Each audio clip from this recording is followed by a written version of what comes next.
기도하십시다. 하나님 아버지, 오늘도 이렇게 주를 향한 갈증이 그 깊은 절망감과 절박감에서 소망을 확인하고자 주 앞에 달려나옵니다. 우리 인생의 어려움과 나의 못남은 실컷 맛보았으니 이제 그것이 무엇을 만들어야 되는가 가르쳐 주시고 영광 받아 주시옵소서. 예수님 이름으로 기도합니다. 아멘. 오늘은 제4장 살인하지 말라입니다. 이 살인하지 말라라는 이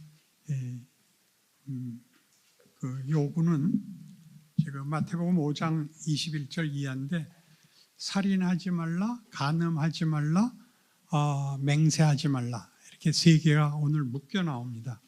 이 세 개를 다 어떻게 이 셋이 묶여 나오는가에 동일한 해법이 있어서 그렇습니다. 살인은 왜 하는가? 미워해서 합니다. 그죠? 분노해서 하죠. 그러면 간음은 왜 하는가? 속에 있는 가장 깊은 갈증을 풀 방법이 없어서 쾌락으로 도망을 가는 걸 간음이라 그럽니다. 그래서 술을 먹는 거고, 그래서 마약을 하는 겁니다. 도망을 가는 수밖에 없지 해결이 되지 않는다를 증명하는 게 좀 간음한다고. 헛맹세를 한다는 건 무슨 뜻이냐면 자기가 상대방을 납득시킬 수가 없기 때문에, 항복시킬 만한 실력이 없는데 권력으로는 그를 그 위에 앉아야 될 때 신을 불러서 수단을 삼는 것이다, 이렇게 말하는 거예요. 이 세 가지가 뭘 공통점을 하고 있는지 아시겠죠? 그러니까 우리가 해결할 수 없는 것이 뭐냐, 우리가 다른 인간 앞에 요구할 수 없는 게 뭐냐, 그럼 그걸 예수는 어떻게 풀어야 된다고 얘기를 하느냐가 이 세 가지 예에서 드러납니다. 그 첫째가 살인하지 말라입니다. 그러면 이 살인에 관한 얘기를 61페이지 위에서 세 번째 줄, 십계명 혹은 율법 전체를 이해하는 데 있어서 예수님의 가르침을 이해하면 사람이란 그의 필요를 하나님으로부터만 받을 수 있다는 뜻입니다. 하나님 사랑과 이웃 사랑이 묶여 있는 것은 네 이웃이 네 필요를 채우기 위한 약탈의 대상이 아니라는 뜻입니다. 시작에서는 얼른 안 들어오겠지만, 그러니까 우리는 우리의 필요를 우리가 만들지 못하면 옆에 걸 뺏어온단 말이죠. 그러니까 굶으면 옆집 거 훔쳐오는 수밖에 없고, 또 자존심을 세우려면 상대방을 묵사발을 만들 수밖에 없고, 이렇게 상대방에게 피해를 주거나 약탈을 해도 진정한 우위에 설 수가 없다. 우리는 우리의 필요를 채울 수도 없고 다른 사람 걸 뺏어서도 내가 필요를 채울 수가 없다.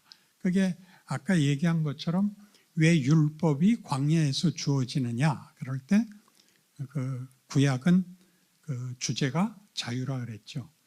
근데 자유를 얻었더니 뭐가 문제가 되냐면 선택을 하려면 기준이 있어야 되고 근거가 있어야 되는데 아무것도 없단 말이에요. 그러니까 뭐라고 그러냐면 돌아가자가 됐죠. 돌아가자. 그래서 그 율법을 주는 겁니다. 최소한의 기준, 이걸 행하는 것은 죄다. 그러니까 이제 앞에서 1계명에서 4계명까지는 신에 대한 겁니다. 여호와 한 분으로 너에게 충분하다, 그 얘기입니다. 그러니까 우상을 섬기면 안 된다, 이렇게 아니라 여호와가 너한테 충분하다. 근데 왜 우상을 만드느냐? 구약 내내 하나님은 달래는 걸 안 줘서. 하나님이 안 준 게 뭡니까? 여러분, 평안을 안 주십니다. 예수 믿어서 평안한 사람은 머리큐 2자리입니다. 고민을 하게 만듭니다. 왜요? 커야 되니까. 왜 인생 내내 힘드냐? 처음에는 초등학교 수준으로 도전이 오고, 중학교 가면 중학교 수준의 위협이 오고, 고등학교 가면 고등학교의 폭탄이 날라옵니다. 그래서 늘 죽을 맛이지 자기가 잘하고 있다는 걸 모릅니다. 이제 서울대학을 가야겠는데 아슬아슬했는데 합격을 했단 말이죠. 그래서 서울대학에 붙었다 그러면 이제 합격증 맞박에 붙이고 돌아다니는 거예요. 그렇게 끝나요? 대학이? 여태껏보다 더 공부해야 되잖아요. 2차를 가서 해야 돼요. 2차를 가야 쉬워요. 들었다 말았다 해도 돼요. 인간답게 돼요. 서울대학교 가면 그게 안 돼요. 올곧게 쫓아만 와서. 그러니까 율법이 하는 얘기가 그거예요. 너희는 이것도 못 채운다. 그러니까 5계명부터 10계명이 다 이웃을 약탈하지 말라예요. 그렇죠? 거짓말하지 마라, 거짓 증거하지 마라, 살인하지 말라, 뺏지 말라 이거잖아요. 그게 왜 필요하냐 하면 최소한의 기준이죠. 이리 가면 안 된다는 말했는데 이리 가야 되는 것, 적극적으로 가야 되는 것은 어떻게 해야 되느냐 하면 모범을 누가 보여줘야 돼요. 말로는 안 돼. 그런 인격을 봐야 돼요. 그래서 예수가 오시는 거예요. 예수가 인간으로 오셔서 우리와 방불한 인격자로서 육체를 가지고 동일한 도전과 위협 속에서 어떻게 반응하는 것이 인간의 진정한 지위냐를 보이는 거예요. 그건 뭐 더 가야 되니까 기독교가 지옥 안 가고 천국 가는 얘기가 아니라 하나님을 만나야 되는 얘기예요. 그러려면 창피하게 만날 수 없는 거예요. 그걸 기억하셔야 돼요. 그래서 지금 이 살인하지 말라가 무슨 뜻이냐? 살인을 해봤자 네 분이 풀리지 않는다예요. 벤허에서 그게 나오죠. 벤허가 전차경주에서 메살라를 이기고 메살라가 죽는데 해답이 안 나와서 끙끙거리잖아요. 그 메살라가 악역을 얼마나 잘하는지 아세요? 악역은 중간에 회개하면 안 돼요. 그럼 영화 배려요. 그 악역 없는 영화를 동화라 그래요. 동화는 둘이서 손잡고 평생 행복하게 잘 살았더래요. 이게 동화고 실제 인생은 뭐예요? 인간이 뭐냐? 뭐가 돼야 되냐라고 묻는 게 인생인데 기독교만이 답을 갖고 있어요. 다른 데는 없어요. 여긴 모범이 있어요. 예수가 오셔서 인간은 이래야 된다라고 자신이 우리와 함께 동일한 조건 속을 또 시험 속을 살아내셔서 죽기까지 하세요. 죽어도 된다요. 죽어도 된다. 우리의 보상은 사는 문제가 아니고 천국 가는 문제보다 더 크게 존재론의 문제다. 존재의 지위와 신분의 문제다. 이렇게 외치시는 거예요. 하나님이 누구냐? 우리가 항복하고 만족하는 것으로만 기쁨을 삼지 우리가 제대로 되지 않으면 하나님은 그렇게는 타협하지 않는다. 그게 예수예요. 예수를 보내서 예수를 보내신 하나님 아버지가 무엇까지 걸고 우리를 어디까지 만들겠다고 그 의지를 온 우주에 선포했느냐가 성육신인 겁니다. 그러니까 예수를 믿는다는 말은 굉장한 말이죠. 하나님이 나 없으면 하나님 안 한다는 거니까요. 제가 이제 대학 마치고 신학교 가겠습니다. 그러자 제 아버지가 하신 말씀이 그래라, 난 이북으로 돌아가겠다. 피난민이 하는 최고의 악담입니다. 나 이북으로 돌아간다. 그래서 1년 유예했어요. 타협하기로. 하나님이 간섭하셔서 어머니 아버님이 항복하시고 신학교를 보내줬죠. 그 신학교 가서도 저는 답이 다 안 나왔어요. 이런 질문 속에 있었기 때문에 신학교 가니까 여태껏 배운 거를 반복할 뿐인 거예요.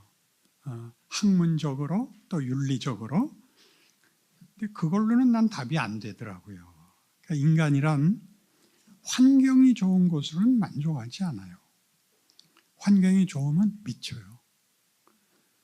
여러분 미안하지만 재벌 2세들이 자주 이렇게 망가지는 걸 보면서 왜 그래? 저런 좋은 조건이면 더 멋있는 사람이 될 수 있지 않아? 이렇게 생각하시지만 여러분, 그 살아야 될 필요가 정말 급박하지 않으면요, 사람은 절대 뭐 안 합니다.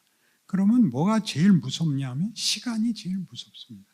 시간이 안 갑니다. 그래서 시간을 넘겨버리려고 술도 먹고 도박도 하고 뭐 마약도 하고 그렇게 됩니다.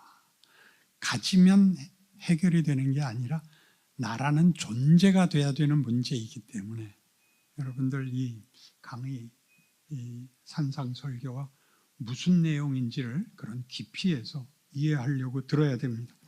61페이지 밑에서 5번째 줄, 그렇다면 바리새인들은 살인하지 말라는 계명에 대해서도 잘못 이해한 것이고 또 분노라는 것도 역시 결핍에서 오는 비명인 것입니다. 살인이라는 행위가 내 필요를 이웃에게서 채워야 된다고 생각하는 하나님 없는 자의 결핍이라면 분노도 내가 내 필요를 스스로 채울 수 없고 내 이웃이 가지는 어떤 것들을 빼앗을지라도 채울 수 없는 한계와 절망에 대한 표현이라고 인식하라는 것이 이 가르침입니다. 이런 뜻입니다. 왜 분노하고 살인을 한다고요? 내가 나를 만족시킬 수 없어 저걸 잡으면 만족이 될 줄 알았는데 잡았더니 더 절망만 나오더라. 내가 나를 채울 수도 없고 누구를 뺏어와도 나를 채울 수 없더라. 누구밖에 할 수 없다. 하나님밖에 할 수 없다를 알게 되더라. 이것이 구약율법이 한 얘기고 역사의 증언이고 예수님 오셔서 우리에게 십자가를 지신 이유입니다. 그래서 62페이지 아래서 세 번째 줄, 우리는 자녀들을 사랑하지만 자녀를 대신하여 살아줄 수는 없습니다. 여기가 어렵습니다. 자식은 자식이 커야 됩니다. 그러니까 왜 이 긴 시간을 가지느냐? 우리가 커야 되기 때문에 그럽니다. 우리가 크도록 부모는 별짓을 다 할 수 있습니다.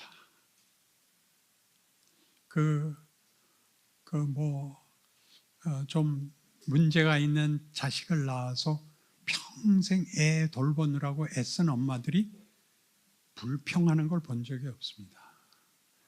자식한테 온 정성을 바친 것이 본인에게 복이라고 얘기를 합니다. 참 놀랍죠.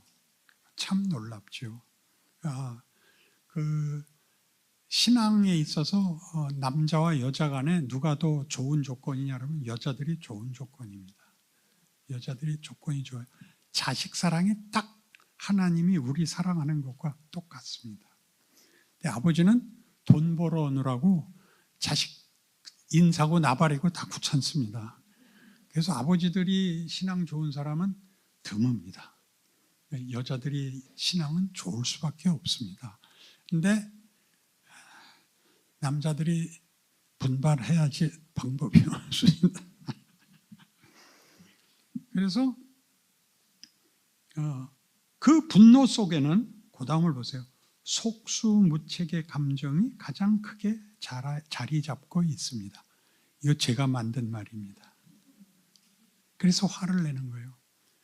나도 어떻게 못하겠고 누구한테 빌어도 안 되고 누구한테 부탁을 해도 안 되고 족쳐도 안 되는 그것 때문에 분노할 수밖에 없습니다.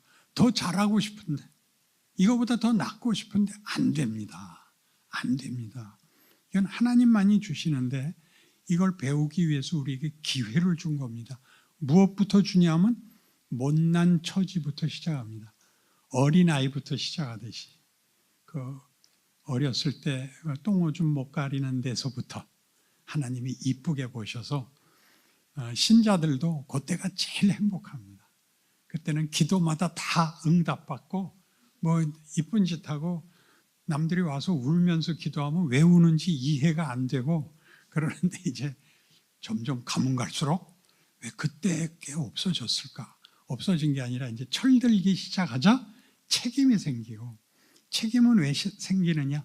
실력이 붙어야 되기 때문에 인간이라는 존재 실력이 어디까지 가야 되냐? 예수까지 가야 됩니다. 백 집사님 낙심하지 마십시오. 제가 왔지 않습니까? 그 63페이지 밑에서 다섯째 줄, 하나님의 자녀가 되어 하나님의 사랑을 받는 자만이 만회할 수 있습니다. 채우고 고쳐주고 넘어가 줄 수 있습니다. 우리가 살면서 인간이 인간에게 가장 필요한 것이 뭐냐 하면 얼른 생각할 때는 능력일 것 같습니다. 자기 문제를 다 해결하면 되니까. 그렇게 안 되거든요. 그러나 조금 더 깊이 생각해 보시고 살아보면 아무도 자기를 만족시킬 수 없다는 걸 알고 옆 사람 걸 뺏어도 안 된다는 걸 안다면 사람에게 제일 필요한 것은 용서와 이해입니다. 기다려 주셔야 됩니다. 시간이 걸립니다. 제가 오늘 이비인후과에 가서 왜 목이 쉬느냐? 너무 말을 할 때 진정성을 가지지 말아달라고.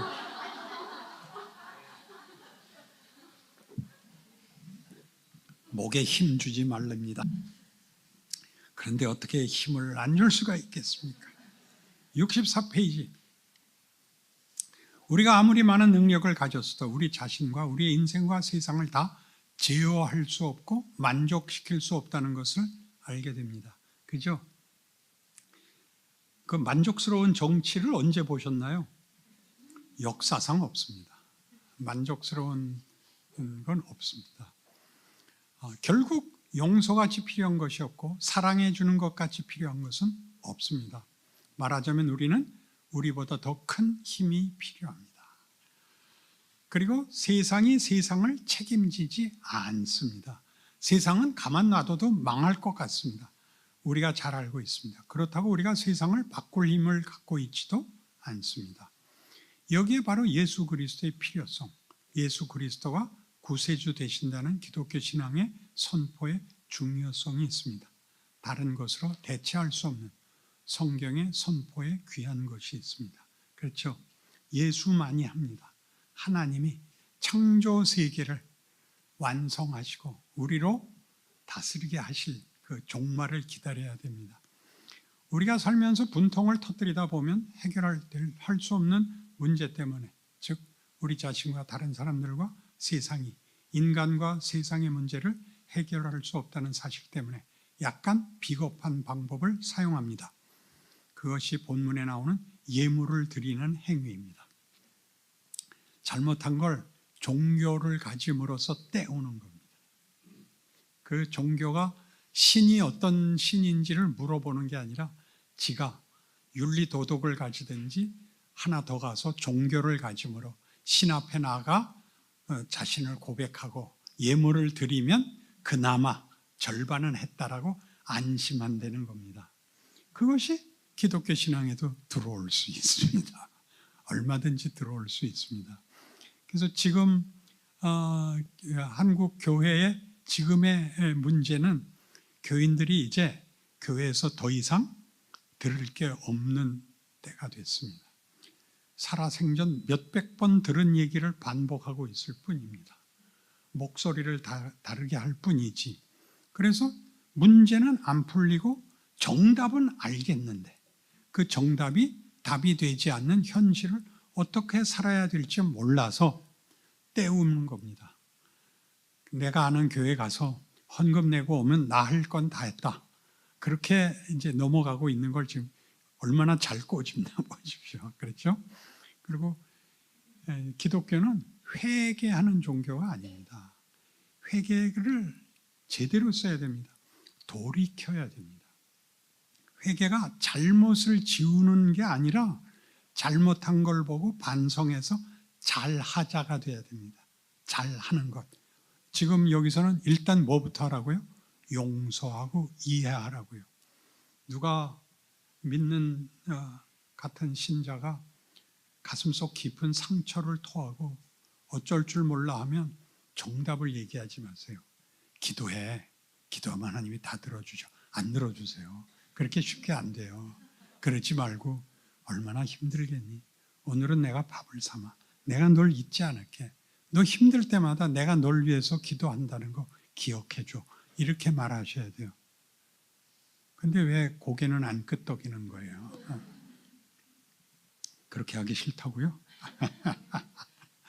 그래서 여기 예물을 드리는 것이 행위입니다. 종교라는 것으로 또는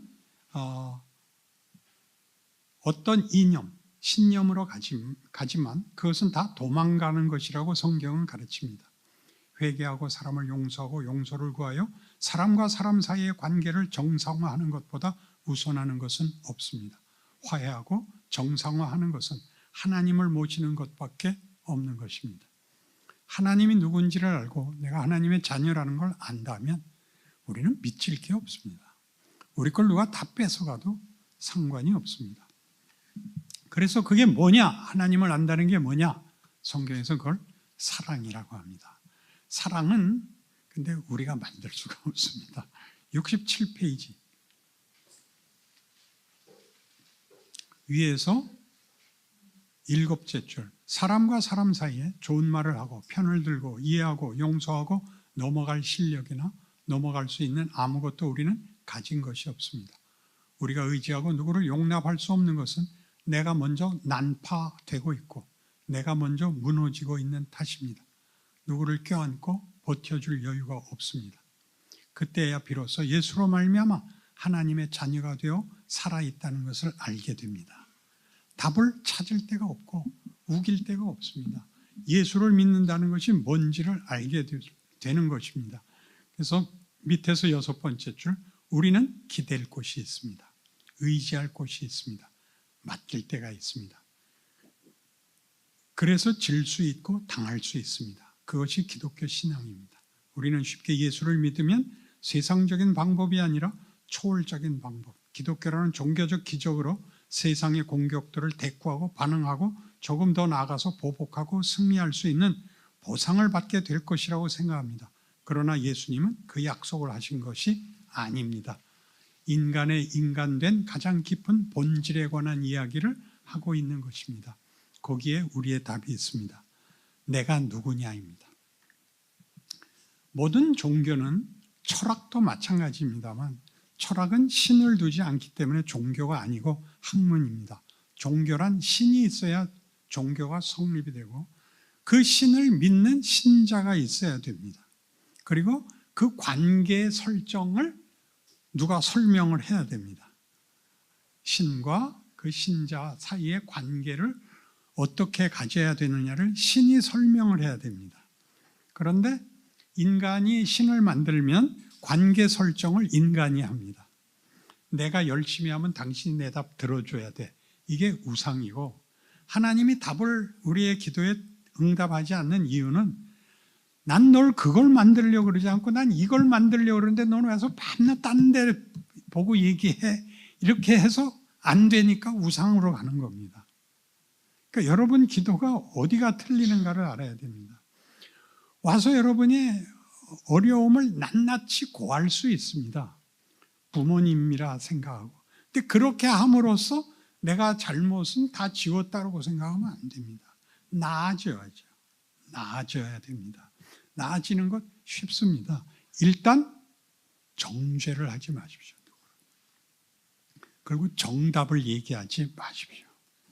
정답을 얘기하는 게 비난입니다. 이것도 몰라? 이렇게 되는 거죠. 그러지 마십시오. 그를 동정하십시오. 밖으로 표현하지 마시고 그의 어려움을 자기가 뚫고 넘어와야 되기 때문에 우리가 도울 방법이 없다는 걸 알고 계셔야 됩니다.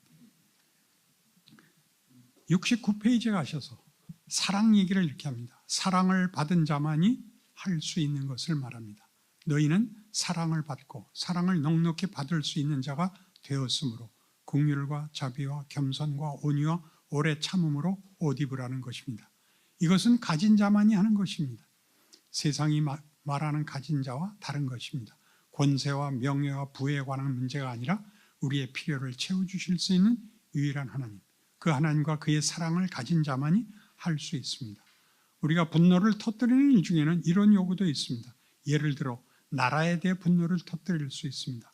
좀 더 멋있고 훌륭한 정치를 하라고 분노를 터뜨리기도 하고 사회에 대해서도 그렇게 이야기합니다. 우리에게 사회가 이래서는 안 되겠다고 분노를 터뜨립니다. 좀 더 책임 있고 진지하고 좀 더 도덕성을 지키라는 분노를 터뜨릴 수 있습니다. 그러나 결국 그 싸움은 그렇게 이야기함으로써 남에게 나 살기 편하게 하라는 이야기입니다. 그렇죠? 예수님이 오셨을 때 예수님이 초월이라는 존재로 자신을 과시하지 않습니다. 그래서 인간들에게 배척을 받으십니다. 어떤 자들이었죠? 그때 권세자들입니다. 자기네가 권세를 잡은 걸 예수가 뒤엎고 있거든요.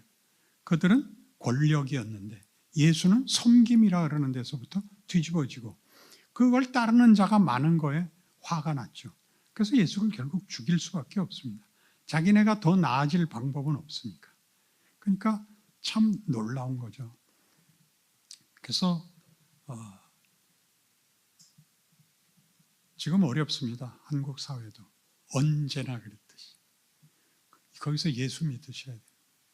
예수 믿고 여러분이 이 시대의 메시아입니다.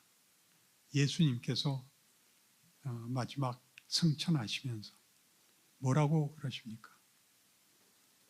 아버지께서 하늘과 땅의 모든 권세를 내게 주셨으니 너희는 가서 모든 족속으로 제자를 삼아 성부와 성자와 성령의 이름으로 세례를 주고 내가 너희에게 분부한 모든 것을 가르쳐 지키게 하라. 볼지어다 내가 세상 끝날까지 너희와 함께 있을 것이니라. 하나님이 함께 있는 자의 이름이 뭐였죠? 임마누엘이잖아요. 예수님이 그 일을 우리한테 맡겼다고요. 굉장하죠. 어디까지 따라오라는 거예요? 맞상대하는 데까지 따라오라는 거예요. 그러니까 인간이라는 존재를 얼마나 높이 평가하는지 몰라요. 근데 그거를 우리가 어지간해야, 제가 60일 때는 60 넘으면 될 줄 알았다가 70으로 미뤘더니 70이 돼서도 지금 안 돼서 80으로 미뤄놨습니다. 그래도 내일 모레면 80입니다. 그때 되면 나아지겠죠. 아멘.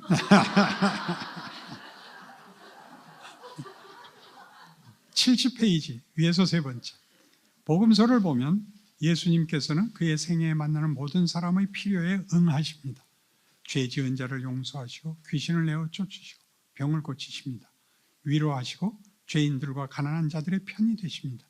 유일하게 한 부류 바리새인들에 대해서만은 진노하시고 저주하십니다. 왜냐하면 저들이 다른 것 때문이 아니라 윤리 도덕으로 삶의 자세와 책임에 대하여 더 앞선 사람임에도 불구하고 하나님 없이 인간이 필요를 채울 수 있다고 우기는 자들이기 때문입니다. 교만해서라고 쉽게 넘어가서 뭘 교만했다는 건지 사실은 모르고 있었죠. 잘난 척 했나 보다. 물론 그랬습니다. 내용이 이런 겁니다. 그들이 인간의 필요를 채울 수 있다고 가르쳐서 예수 없이, 하나님 없이 인간이 인간다워질 수 없다고 외치는 것이 예수 그리스도의 복음이요, 그의 성육신이요, 그의 오늘도 우리와 함께 하시는 매 순간입니다. 74페이지입니다. 중간에 저만 찾아볼게요.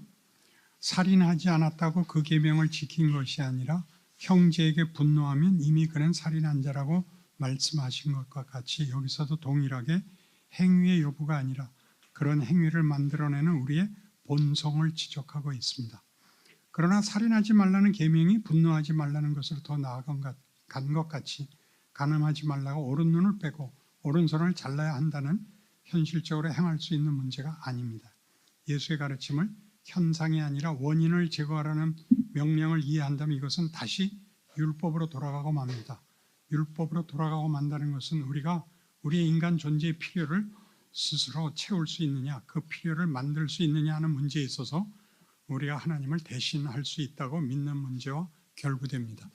그러니까 팔을 자르면 해결이 되고 눈을 파내면 해결이 되는 게 아니란 말이죠. 그렇게 해서 되는 게 아니고 그 문제를 본성이 이겨야 되는 존재가 되는 거니까 간음하지 말라가 무슨 몹쓸 짓을 했느냐의 문제가 아니라 왜 그럴 수밖에 없느냐. 그걸 고치려면 우리라는 존재의 어떤 수준이, 어떤 실력이, 어떤 가치가 달라야 된다라고 가르치는 것이 지금 이 마태복음 5장 얘기입니다. 그래서 이 75페이지 골로새서 3장 1절에서 4절 말씀 볼게요. 그러므로 너희가 그리스도와 함께 다시 살리심을 받았으면 위의 것을 찾으라. 거기는 그리스도께서 하나님 우편에 앉아 계시느니라. 위의 것을 생각하고 땅의 것을 생각지 말라. 이는 너희가 죽었고 너희 생명이 그리스도와 함께 하나님 안에 감추어졌습니다. 우리 생명이신 그리스도께서 나타나실 그때에 너희도 그와 함께 영광 중에 나타나리라. 그러니까 이 골로새서 3장이 하는 얘기는 우리가 죽고 새 생명을 가져야 된다는 얘기입니다. 우리가 죽는다는 것은 우리가 하나님 없는 존재를 벗어나서 그다음에 예수 안에 있음으로써 하나님과의 관계가 회복되는 관계를 새 사람이라고 얘기합니다. 그러니까 죄를 여러 번 그렇게 설명했듯이 죄란 도덕적 문제가 아니고 죄란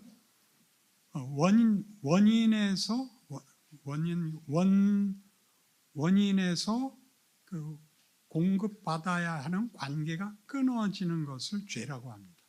하나님과의 관계가 살아있으면 하나님으로부터 생명과 진리와 모든 선한 것이 흘러나오는데 요한복음 15장에 나오는 포도나무 비유같이 가지가 나무에 붙어 있으면 많은 열매를 저절로 맺고 거기서 끊어지면 땅에 떨어져 썩고 밟히느니라가 된 거죠. 그러니까 우리가 보통 죄라고 말하는 것은 증상입니다. 이유가 아닙니다. 그건 전원이 끊어진 냉장고 같다. 냉장고에 곱게 감춰놓은 음식이 썩어버리고 마는 겁니다. 그래서 지금 여기서도 행위의 여부가 아니라 우리의 본성을 지정하고 있는데 원인을 제거하면 그럴 때 내가 도둑질을 한 손을 잘라버리면 도둑질을 안 한다. 내가 누구를 보고 홀딱 반했으면 그 본 눈을 빼면 된다. 이렇게 답이 나오는 게 아니라 네가 보는 것이 너한테 어떻게 그 현상이 되면 네가 한 잘못에 대한 네 반응이 어디로 너를 돌이키게 하는가를 따라야지 이것을 너희가 범함으로써 너희가 잘못되고 있다는 것 확인하고 어떻게 해결할 것인가에 대해서 나한테 들어라. 그러니까 이제 산상설교입니다. 그래서 그 밑에 있는 따라 있는 구절을 봅시다. 이 구절은 우리가 예수로 말미암아 하나님의 자녀가 되어 하나님의 생명 안에 있는 영생하는 존재가 되었고 영원한 나라의 백성이 되었다는 가르침입니다. 그런데 그 후에 나오는 5절 이하의 그러므로 땅에 있는 지체를 죽이라. 곧 음란과 부정과 사욕과 악한 정욕과 탐심이니 탐심은 우상숭배니라는 말씀은 예수 믿기 전에 원죄 상태에 있는 자연인의 모습과 비교하는 것 때문에 이것이 도덕성으로 오해됩니다. 잘못했다 그러면 안 된다는 윤리도덕에서도 있단 말이죠. 윤리도덕에서. 근데 윤리도덕의 문제는 그 문제를 해결하지는 못하죠. 안 하는 수밖에 없는데 안 할 수가 없죠. 왜요? 우리 앞에서 살인을 왜 한다고요? 분노가 일어나니까. 분노가 일어나니까. 왜 분노가 일어나죠? 내 필요를 내가 채울 수도 없고 놔두지도 않고 못하면 세상이 짓밟고 어쩌란 말입니까? 이렇게 다 절망의 기도를 할 수밖에 없습니다. 76페이지로 가시면 첫 줄에 신앙의 내용은 도덕성이 없는 것은 없습니다. 하나님은 도덕적인 분이시며 거룩하신 분입니다. 그러나 근본적인 차이를 성경에 놓을 때는 자연인과 신앙인 사이를 비교할 때는 하나님의 통치 아래 있는가, 하나님이 인간의 존재의 창조주로서 그 복을 주시려는 부모로서 그 통치와 복 주심 아래 보호받고 있는가, 그렇지 않은가를 대조하는 것입니다. 그것은 도덕성보다 중요한 생명에 관한 문제이며 영혼에 관한 문제입니다.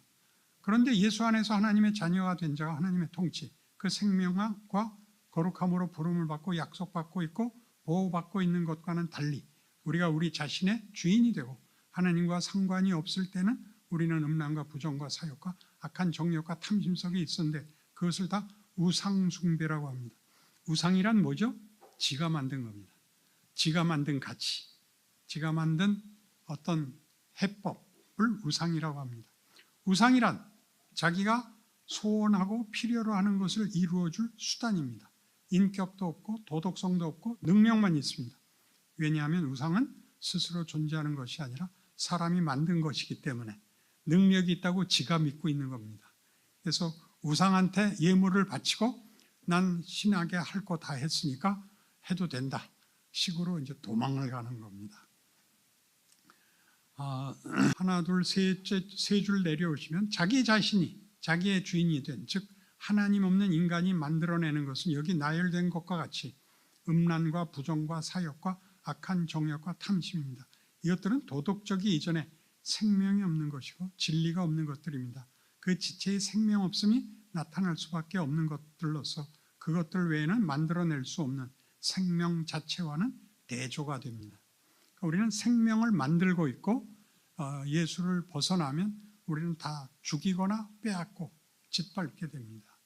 그래서 이제 나중에도 금방 나오네요. 체스터턴이라는 영국의 유명한 철학자가 있는데 그분 책에 이런 글이 나옵니다.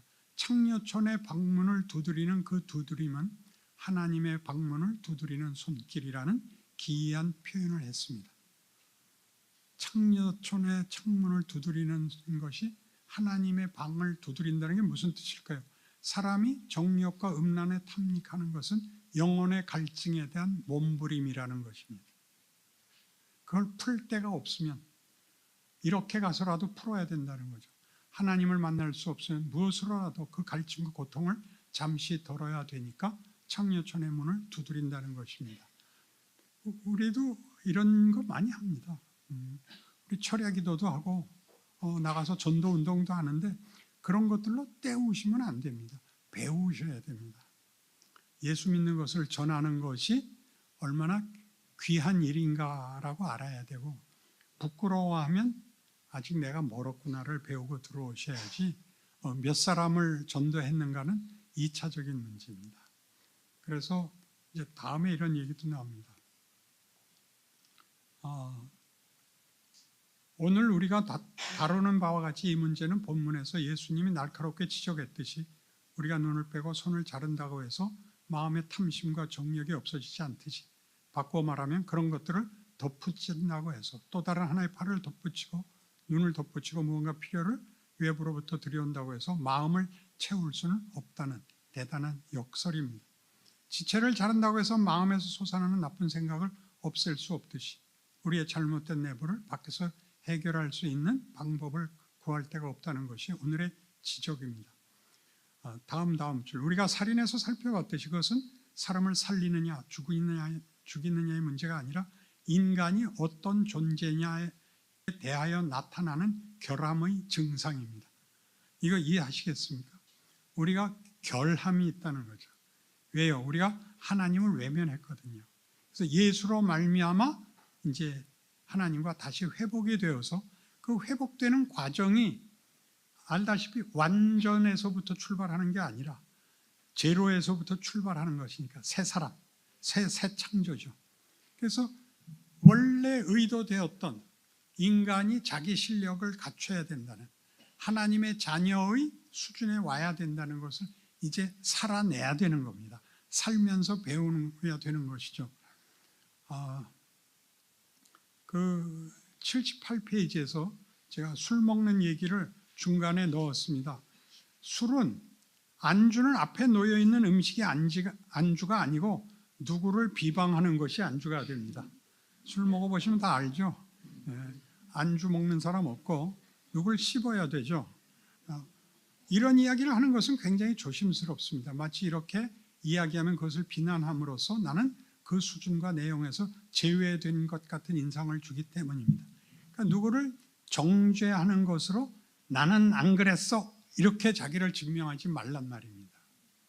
당신이 하나님 앞에 인정을 받고 있다면 그런 사람을 볼 때 기다려주라는 거죠.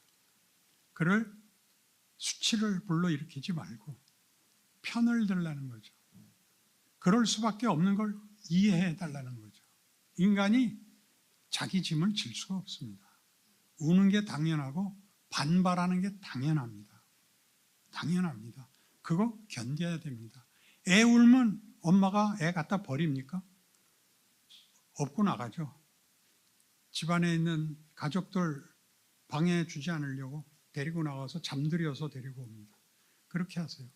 죽여버리지 마시고.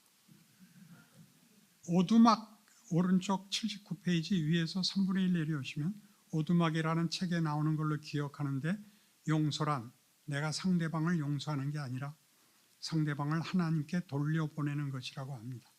하나님이 다스리시니 하나님께 놓아보내는 것입니다. 그런데 우리는 못합니다. 그것이 예수님이 말씀하시는 서기관과 바리새인과는 다른 예수로 말미암는 의입니다. 그러니까 우리는 그를 하나님이 고쳐주기를 바라는 대로 보내줘야 되는데, 내가 결론을 내서 그를 정죄함으로써 자신을 증명하고 대신 그를 잡는 것입니다. 그러지 말라는 것이죠. 왜 이 이야기가 우리에게 중요하냐 하면, 만약 살인하지 말라, 노하지도 말라, 간음은 말할 것도 없고 음욕도 풀지 말라는 것이 우리가 할 수 있는 것인데 그렇게 하지 못했다고 책임을 묻는 것이라면 예수님이 십자가에 달릴 필요가 없습니다. 예수님이 왜 십자가까지 지셔야 됐는가를 생각하셔야 됩니다. 어디까지 따라 들어오셔야 되냐면, 죽을 수밖에 없는 존재의 수치와 그 운명에까지 따라 들어와 우리를 구원하시는 것이 하나님이 우리를 만들고 목적하신 것을 포기하지 않는 보이는 증거, 역사적 증거가 되었다고 얘기하는 겁니다. 그러나 지금 예수님은 죽으러 오신 것입니다. 우리를 서기관과 바리새인들의 의로부터 구원하기 위하여 죽으러 오신 것입니다. 예수님이 친히 설명하신 대로 모든 율법은 하나님 사랑, 이웃 사랑하라는 그 말씀의 뜻을 이해하고 성취할 수 있게 되는 것입니다. 이웃을 사랑하라. 율법사의 질문에 대한 답이죠. 어느 계명이 제일 큽니까? 첫째는 이와 같으니 주 너의 하나님을 마음과 뜻과 정성을 다하여 사랑하라 하셨으니 이것이 크고 첫째 되는 계명이요. 둘째는 이와 같으니 네 이웃을 네 몸과 같이 사랑하라 하셨으니, 이 율법이 온 율법과 선지자의 강명이니라. 사랑을 한다는 건 뭐죠? 무엇이든지 이쁘죠. 사랑을 하면. 여러분, 애 어렸을 때는 손가락만 빨아도 이쁘잖아요. 근데 커서 그러면 곤란하잖아요. 그러니까 여러분, 커야죠. 80페이지 골로새서 3장 9절에 가면 이렇게 씁니다. 너희가 서로 거짓말을 하지 마라. 여기서 거짓말은 무엇을 속이는 것이 아니라 훨씬 본질적인 것, 우리가 우리의 필요를 만들 수 있다고 속이지 마라. 네 이웃을 희생 제물로 삼으면 너를 그나마 해결할 수 있다고 속이지 마라는 그것입니다. 그래서 간음한다는 것은 창녀와 하룻밤을 잠으로써 영혼의 갈증을 채울 수 있다는 기만에서 벗어나는 것이며, 상대방을 한 인격으로 존중하지 않고 내 필요를 위하여 희생시켜야만 된다는 것, 거짓에서 벗어나는 것입니다. 이해하시겠죠? 이제는 이게 뭐 창녀천을가, 이 문제가 윤리도덕적 차원이 아니라 그렇게밖에는 지금의 갈증을 풀 수가 없다는 몸부림이죠. 그래서 그 답은 예수를 만나야 됩니다. 뭐 다른 방법이 없습니다. 81페이지 중간 내려와서 밑에 3분의 1, 예수 없이 이런 것을 대조하는 것이 아니라 예수 안에 들어와 있는 자와 예수 밖에 있는 자의 가장 큰 차이는 율법에서 나타난 바와 같이 그것이 옳다는 것은 누구나 알지만 그것을 제대로 행할 수 있거나 성취할 수 있는 자는 예수로 말미암지 않고는 없다는 것입니다. 여기에 기독교 신앙의 핵심이 있습니다. 그래서 예수를 믿어야 합니다. 신앙이 된다는 것은 도덕군자가 되는 것이 아니라 예수를 믿는 것입니다. 도덕과 법을 넘치게 성취하는 것입니다. 옳은 정도가 아니라 사랑을 가라는 것입니다. 다시 3절 이하를 보십시오. 음행과 온갖 더러운 것과 탐욕은 너희 중에서 그 이름조차도 부르지 말라. 이는 성도에게 마땅한 바니라. 누추함과 어리석은 말이나 희롱의 말이 마땅치 아니하니 오히려 감사하는 말을 하라. 감사하는 말을 하라.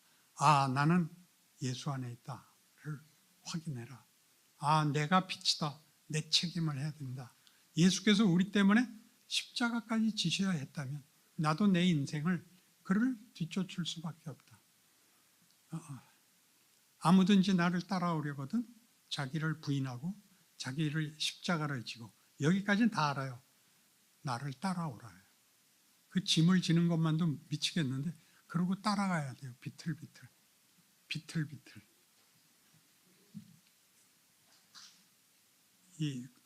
공감하기 싫으면 눈빛을 피합니다. 83페이지 위에 인용한 갈라디아서 5장입니다.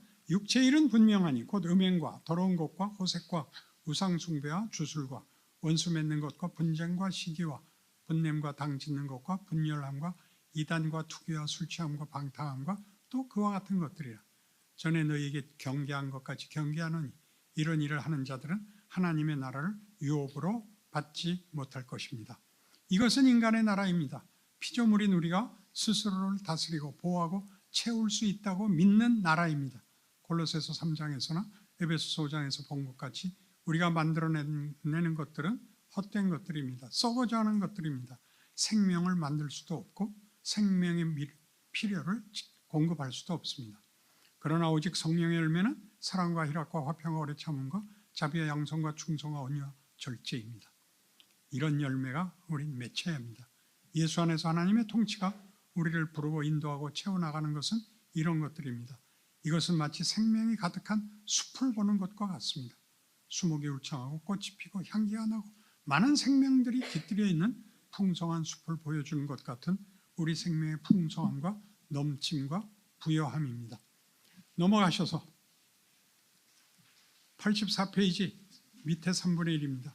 서두에 창녀 이야기를 해서 언급하지 않았는데 결론 부분에도 한 번 더 창녀 이야기를 하겠습니다. 어느 신자가 창녀촌에서 비참하게 사는 여인을 보고 이렇게 권합니다. 왜 그렇게 사는가? 교회에 나와 예수를 믿으라 하자 그 여인이 이렇게 대답했다고 합니다. 난 이미 충분히 비참합니다. 내가 왜 교회에 나가서 더 비참해져야 됩니까? 이 말이 갖는 의미를 아시겠습니까? 우리도 모르게 예수를 믿는 것이 내가 남들과 다른 조건과 자격을 가진 사람이라는 것, 거만과 위선을 갖게 됩니다. 왜냐하면 그것이 우리의 본성이기 때문입니다. 누구의 도움을 받아야 된다는 것을 질색하는 인간의 알량한 자존심입니다. 창녀가 교회까지 와서 왜 욕을 또 먹겠어요? 그러니까 교회가 그를 안 받아주니까요. 그를 손가락질하는 게 자기 증명이니까 그게 얼마나 창피한지를 모르는 거죠. 예수 믿는 게 얼마나 대단한 일인가를 알지 못하면 인생은 헛살게 됩니다. 신앙의 제일 무서운 게 체념입니다. 그래서 이만큼 살면 됐지 뭐 이러시면 안 됩니다. 완성되셔야 됩니다. 85페이지 위에서 세 번째 줄 본인이 의식하든 의식하지 않든지 교회에서 언제나 가장 문제가 되는 것은 예수를 만나려면 너부터 만나라는 것입니다. 자기는 예수가 필요해서 나온 가난한 자요 핍절한 자였다는 증언을 하지 않고 나는 예수님을 도우러 나왔다는 표정을 짓고 있기 때문에 우리가 모두가 와서 입을 열 수 없는 서두에서 얘기했듯이 오늘은 이 세 가지인데 세 가지가 다 그 해답은 같습니다. 살인하지 말라, 간음하지 말라, 거짓 맹세하지 말라인데 그게 다 이런 예수가 필요한 것이 아니라 스스로의 필요를 자기가 만들 수 있고 남을 도울 수 있다고 스스로 속고 있는 것을 얘기합니다. 그래서 거짓 맹세하지 말라가 왜 여기에 섞이는가? 88페이지 맨 밑줄. 맹세가 신과의 약속을 위하여 동원되는 것이 아니라 또는 신 앞에서는 진지함으로 사용되는 것이 아니라 이웃을 속이기 위하여 동원된다는 것입니다. 그죠? 신까지 동원해야 되는 이유는 우기기 위해서죠. 우기기 위해서. 왜 이웃을 속여야 합니까? 우리는 예수 그리스도로 말미암는 천국의 의, 아주 넓게 구원이라는 하나님을 아는 지식과 하나님과의 관계 회복과 생명과 진리로 거듭나지 아니하고는 인간은 자신의 한계를 해결할 방법이 없습니다. 그래서 처음에 살펴본 것은 살인하지 말라는 두려움, 그리고 두 번째 살펴본 것은 기만, 창녀촌으로 가버리는 것이 자기의 절박함을 하나님께 풀러가지 않고 쉽게 풀어버리려고 하는 것. 이번엔 권력으로 그 한계를 메우려고 하는 부작용을 낳는 것입니다. 그러니까 권력을 왜 동원한다고요? 우기려고. 우겨야 되니까. 중간을 조금 내려오시면 그 종교의 주인인, 경배의 대상인 신과의 관계로 이해하는 것이 아니라 신을 동원하여 자신의 무기로 삼으려고 하는 것입니다. 그렇게 되면 신앙이라는 것은 믿는다고 주장하는 당사자의 어떤 영적인, 인격적인 문제의 해결책이 되는 것이 아니라 이웃을 압제하는 권력의 수단이 되고 맙니다. 그럼 우리 다 당해봤잖아요. 교회에 이런 사람들 많습니다. 근데 이걸 다 못 가르쳐 줬어요. 그러니까 자기를 확인하려면 윤리도덕적으로밖에 할 수가 없었어요. 매일 교회 나온다, 새벽기도 나온다, 성가대 한다, 이런 것들로 자기를 확인해야지 뭐가 나아지는지를 알 수가 없었다고요. 마음의 평화는 없어요. 평안하다고 우기는 거죠. 그럼 꺼집어내봤자 욕만 먹으니까 솔직하면 안 돼요. 교인들끼리 말할 때 속 얘기하면 안 돼요. 그 옆 페이지 91페이지 맨 윗줄, 어느 길로 인도하든지 어떤 경우로 인도하든지 하나님의 통치에 순종함으로 내가 내 인생을 책임지거나 나의 유익을 구하는 통치 아래 있지 아니하고 예수를 보내신 하나님의 통치 아래 있다는 것을 증언하겠다는 뜻입니다. 그 90페이지에 있는 빌립보서 1장 얘기예요. 바울의 고백입니다. 나의 간절한 기대와 소망을 따라 아무 일에든지 부끄러워하지 아니하고 지금도 전과 같이 온전히 담대하여 살든지 죽든지 내 몸에서 그리스도가 존귀하게 되게 하려 하나니 이는 내게 사는 것이 그리스도니 죽는 것도 유익함이라. 이 말은 높은 경지에서 할 수밖에 없지만 시작부터 이걸 알고 들어가야 돼요. 이 경지에 가야 된다는 걸 알아야 되는데 시작이 거의 윤리도덕적이에요. 그러니까 윤리도덕보다 고급하게 하느라고 종교성을 띠는데 인간이 만드는 종교성은 언제나 신을 좌지우지하는 거예요. 내가 이렇게 정성을 퍼부었으니 신도 양심이 있으면 편을 들어달라. 이렇게 신을 삶으려고 그러는 것이지 뜻을 묻는 자가 없다고요. 하나님께 내가 어떻게 해야 되겠습니까? 지금은 견뎌라. 지금은 답이 없다. 그렇게 얘기하는 거예요. 그러니까 그때는 어떻게 해야 돼요? 해는 매일 뜨잖아요. 그러니까 하루라는 거는 매일 반복되니까 반복적으로 나를 그걸 시키는 거죠. 손흥민 슛 연습한 것 같이 하루에 오른발 1000번, 왼발 1000번 했다는데 쉬어보지 않아서 모르겠지만 그쯤 되면 생각할 필요가 없이 발이 나간답니다. 여러분이 신자가 되면 늘 그 생각을 하셔서 나는 하나님과 그의 보내신 예수의 증거를 믿는 자다. 하나님은 나의 존재의 근거며 내 존재의 본문이며 내 존재의 운명이며 그것은 영광이고 자랑이다. 이렇게 외우셔야 돼요. 92페이지 맨 윗줄, 고린도전서 13장을 이렇게 이해합니다. 사랑을 무엇과 비교하고 있는지 보십시오. 천사의 말과 비교합니다. 그것은 가장 아름답고 감격스러울 수 있지만 어떤 것이라도 사랑이 없으면 자기 자랑으로 갈 수밖에 없고 자기 자랑은 결국 이웃을 발밑에 누름으로써 획득하는 하나의 폭력에 불과하게 됩니다. 천사의 말을 할지라도 사랑이 없으면 그게 폭력이 되고 산을 옮기는 믿음이 있을지라도 사랑이 없는 믿음은 능력이 있을지라도 그것도 폭력이 되고 자기 몸을 불사르게 내어줄지라도 그러니까 자살은 최고의 폭력이라는 거죠. 잘 살아먹어라 이놈들아. 그리고 죽는 거죠.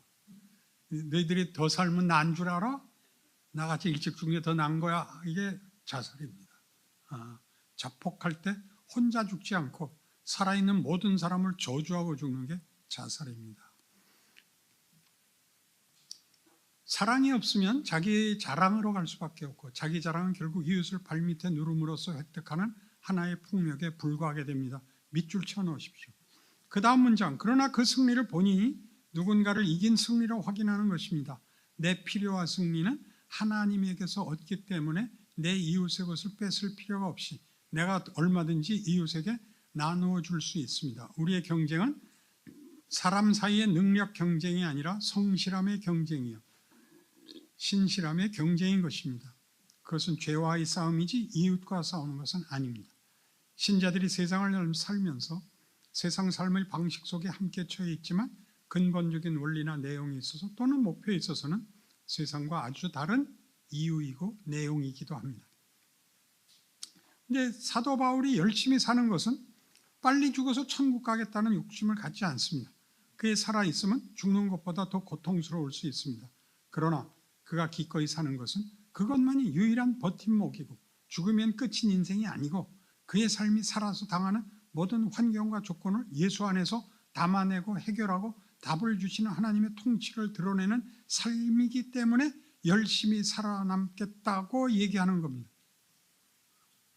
여기에는 이제 저는 왔어요. 저는 여기에 왔는데 여기도 단계가 많아요.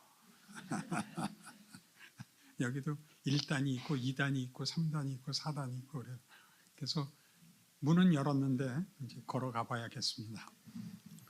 93페이지 위에서부터 6째 줄, 7째 줄. 사랑이 없으면 종교라는 것도 결국은 이웃을 잡지 이웃을 위하여 희생하지 못합니다. 무서운 현실입니다. 우리가 하나님의 사랑이라는 통치의 가장 큰 본질 속에 있지 않으면 우리의 영혼은 차고 넘칠 수가 없습니다. 우리가 우리의 영혼을 쥐어짜서 이웃을 먹일 것은 아무것도 없습니다. 이 사랑이 내게 있는 모든 것으로 구제하고 내 몸을 불사르게 내어줄지라도 사랑이 없으면 그것은 다 하나의 자기 증명의 범주를 벗어나지 못한다는 것입니다. 참 무서운 지적이죠. 예수 믿는 거 이거 하나님 속지 않습니다. 잘 하셔야 됩니다. 95페이지 가운데 하나님 그 아들 이 땅에 보내신 것은 하나님의 하나님 노릇을 중단하지 않는다는 뜻입니다. 나는 여호와이니 이는 내 이름이라.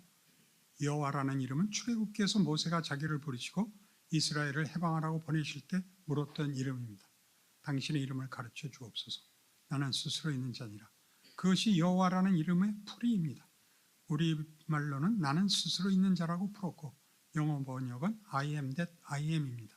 나는 나로서 나다. 이렇게 이해할 수 있습니다. 그것이 원어에 더 가깝습니다. 나는 나로서 나라는 것은 언제나 나인 하나님이라 뜻입니다.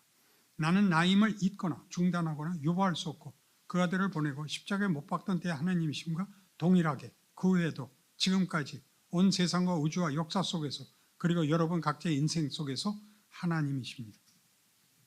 아멘도 연습하셔야 됩니다. 96페이지 가운데 우리는 빌립보서 1장 21절에서 본 바와 같이 사도 바울의 고백이 우리 모두에게 가능하다는 것을 압니다. 바울의 고백은 당시에는 위대하지 않았을 것입니다. 그는 그렇게 순교당하고 만 사람입니다. 죽어버리고 만 사람입니다. 그리고 자기가 많은 교회를 세운 것이 사실이지만 교회를 위하여 항상 가슴 조마조마했던 사람입니다. 멋진 부흥사라는 대접을 받지 못했습니다. 우리 인생도 별것 아닙니다. 그러나 하나님이 내 이웃 앞에 나를 세우고 있는 것입니다. 이게 현실입니다. 그냥 멋있게 보셔야 됩니다. 좋은 말로 할 때.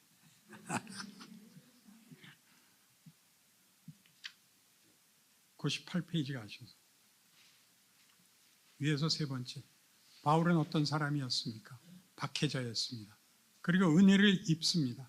하나님이 바울 하나를 종삼기 위하여 얼마나 많은 능력으로 세상이나 우상이 하지 못하는 방법을 사용했나 보십시오. 기다려 주셨습니다. 긍휼히 여기십니다. 용서하십니다. 그 마음을 항복시키십니다. 강제하지 않으십니다. 하나님의 통치의 무서운 힘입니다. 감사한 힘입니다.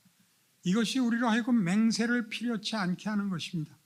그것이 성경이 우리에게 가르치는 신자된 인생의 가장 중요한 내용, 즉 순종에 관한 문제입니다. 그것은 우리만이 가질 수 있는 의입니다. 하나님 통치 아래 사는 자들의 부인할 수 없고 외면할 수 없고 속일 수 없는 그리스도 예수 안에서 발견한 생명이요 하나님의 사랑입니다. 우리는 이것이 넘치길 바랍니다. 그렇게 되는 데는 시간이 걸릴 것입니다. 완벽한 자리에 가는 건 없습니다. 그러나 하루에 한 번이라도 할 수 있으면 꽤 잘하는 겁니다. 좀 봐주죠. 절기마다 한 번은 하십시오. 1년에 4번. 시작은 그렇게 하는 겁니다. 그리고 나이를 먹으면 이제 결국 체념을 할 수밖에 없거든요. 체념을 세상에 대해서 하는 겁니다. 세상과 자신에 대해서 체념을 할 때 하나님이 예수를 보냈다는 것이 정말 얼마나 굉장한 의지인가, 하나님의 고집인가를 알게 됩니다. 하나님이 나 하나 살리기 위해서, 나 하나 하나님 앞에 항복시키기 위해서 그 아들을 보내실 수 있는 아버지야. 이렇게 되는 것이 신앙의 본령에 들어오는 것이죠. 그것이 여러분의 눈빛에, 걸음걸이에 드러납니다. 참 신기한 일입니다. 우리는 이미 그 길에 들어섰고 그 부름을 받았기 때문에 여기서 도망갈 수 없습니다. 오히려 겉으로 볼 때 자기 일을 위하여 성실하며 고결한 사람만 못해 보일 수 있습니다. 그러나 그것은 다른 것입니다. 우리는 사랑 안에 하나님의 통치 아래 예수 안에서 거듭난 자들, 예수 없이 가지는 도덕과 심지어 종교라 할지라도 그것은 생명과 사랑을 가지지 못한 것입니다.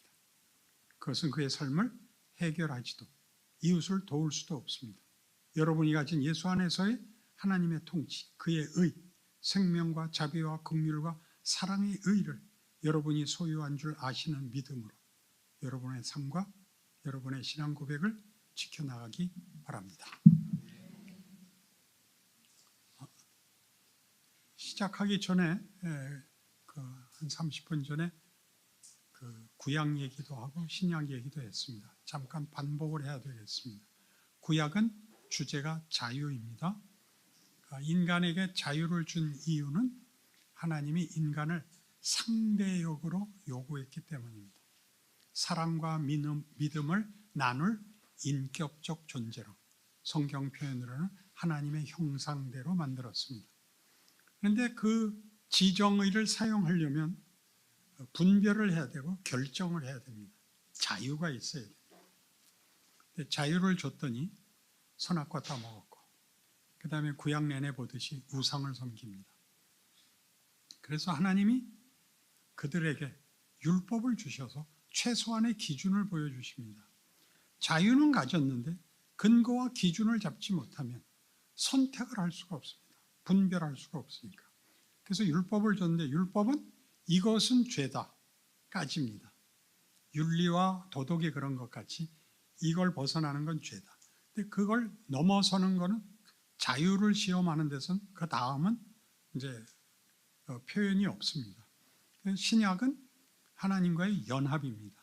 자유를 준 이유는 하나님과 대등한 상대역을 만드는 것입니다. 왜 그러냐 하면 기독교라는 종교의 최고의 본문은 사랑과 믿음입니다. 그것은 상대가 있어야 되는 것이고 상대와 대등해야만 되고 상대가 자발적이어야만 됩니다. 그건 강요하면 사랑은 동정이 되고 맙니다.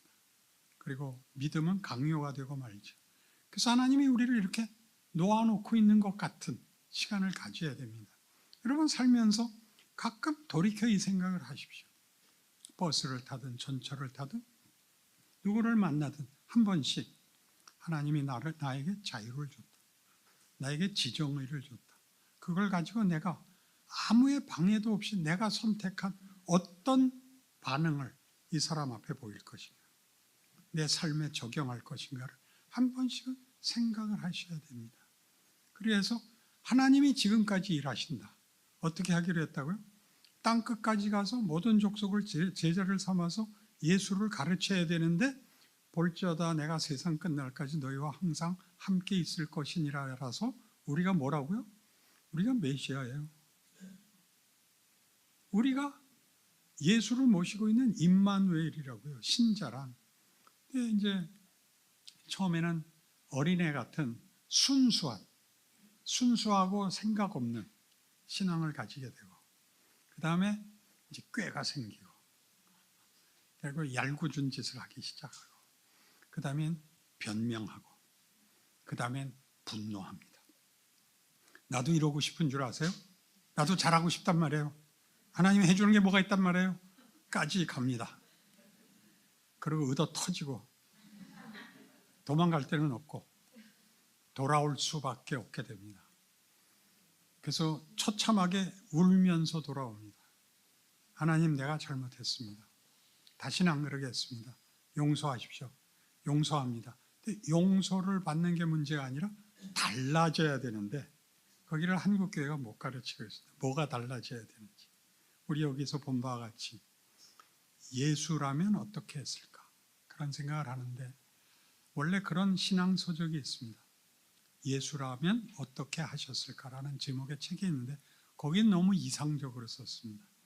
예수는 완전한 분입니다. 우리는 만들어지는 과정 속에 있습니다. 그러니까 그 답을 갖다 대면 좌절합니다. 그 안성기 씨 얘기했죠. 조역을 맡을 수밖에 없었던. 안성기 씨가 늙으니까 출연 제의가 안 오더래요. 그래서 이것들이 왜 날 안 부르나 했더니 어느 날 가장 가까운 감독이 전화를 해서 이번에 작품하는데 좀 도와달라. 그래서 이제 당연히 주연인 줄 알고 갔더니 조연이더래요. 게다가 한술 더 떠서 대사가 없더래요. 그건 뭐 엑스트라죠 결국. 근데 불끈 올라오는 걸 친구라서 참았대요. 그래, 오늘은 내가 참는다. 그리고 하다가 배웠대요. 내가 드라마를 만드는구나. 내가 주인공을 하는 게 아니라 드라마를 만들어야 되는구나를 알았대요. 여러분들이 하나님이 창조를 완성하고 열매 맺어 그 풍성함과 충실함으로 가는 그 드라마의 한 조역들이라고요. 각각이 주인공이면서 우리 모두가 다 조역이면서 서로를 위해 몇 살 나가 어디 간다 그랬어 내가? 지옥 간다 그랬어? 천국 간다 그랬어? 아카데미 시상식에 간다 그랬죠? 말들을 좀 알아들으라고요. 악역이 있어야 돼요. 넌 악하니까 지옥 가 이렇게 쉽게 하지 마시고 우리에게 감당하지 못할 현실에 도전을 주는 이유는 너 이걸로 타협하지 말라거든요. 그래서 깨우는 겁니다. 아이씨 왜 자꾸 귀찮게 구세요. 더 가자. 더 가자. 더 가자가 인생 우리의 현실. 여러분이 그토록 미워하고 싫어하고 무슨 다른 답을 얻어내려고 여기까지 온 그 문제입니다. 여러분이 겪으셔야 됩니다. 하셔서 한 번, 두 번, 세 번 겪어서 넘어가셔야 됩니다. 그 완성을 신약시대에 허락한 것입니다. 주님 다시 오시는 날까지. 이 긴 역사가 어디까지 갈지 모르는데 인간이라는 인류 역사는 그 전체를 인류라는 이름 하나로 보시면 여기 아기에서부터 선악과 따먹는 데서부터 어떤 과정 속에서 인류가 이 자리에 오는가를 하나로 보시면 좀 이해가 됩니다. 우리는 지금 아마 사춘기일 겁니다. 신약이. 그 전에는 다 이 억제 속에 학교 가야 돼, 숙제해야 돼 이것 속에 있었고 지금은 난 뭐야? 난 왜 선택권이 없어? 이런 걸 반문할 수 있는 자리까지. 나는 나야. 이렇게 얘기하는 데까지. 그래서 자발적 실력을 만드는 자리에 섰는데 서서 해보니까 만만한 게 하나도 없고 모르겠고 그런 식으로 살다 잡아먹힐 것 같고 하는 시험과 위협 속에서 하나님이 우리를 만드십니다. 십자가입니다. 목에 걸고만 다니지 마시고 거기에 매달리셔야 됩니다. 기도합시다. 하나님 아버지, 우리의 존재, 운명, 현실, 인생 다 하나님 손에 있고 그것은 긍휼과 자비와 능력과 그리고 하나님의 권능과 지혜와 타협할 수 없는 하나님의 고집 안에 불러내는 현실입니다. 우리의 호불호를 떠나서 우리의 이해와 몰 이해를 넘어서 하나님이 이 고집을 부리고 있는 것이 우리의 명예고 영광이다를 알게 하사 순종하게 하시고 얼른 크게 하시고 멋진 신자의 인생을 살아보는 귀한 인생 되게 하여 주시옵소서. 예수님 이름으로 기도합니다. 아멘.